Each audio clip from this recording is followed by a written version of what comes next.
Сәлем достар, бүгін біз әдеттегідей өзіміздің спорттық жаттығуларымызды жасайтын боламыз.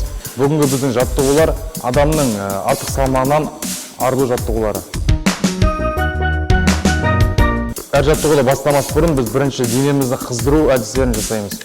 Ең бірінші аяқтан бастаймыз.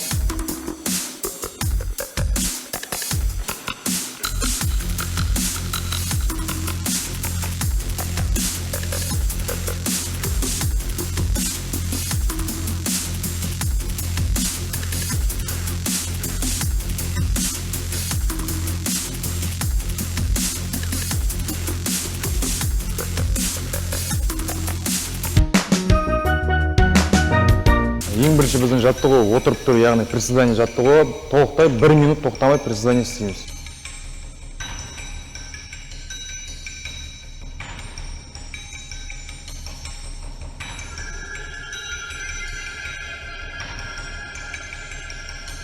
Біздің келесі жаттығымыз бұл отжимание. Отжиманиеде дәл осылай 1 минут тоқтамай жасаймыз.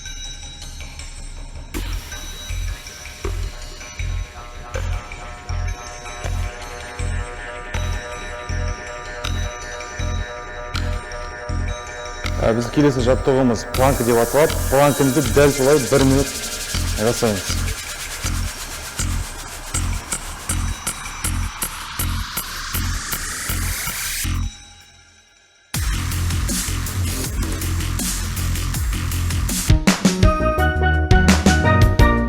Дәл осы жаттығуларды күніне 3 подходтан 1 минут жасасақ, денедегі артық салмақтардан арылуға болады.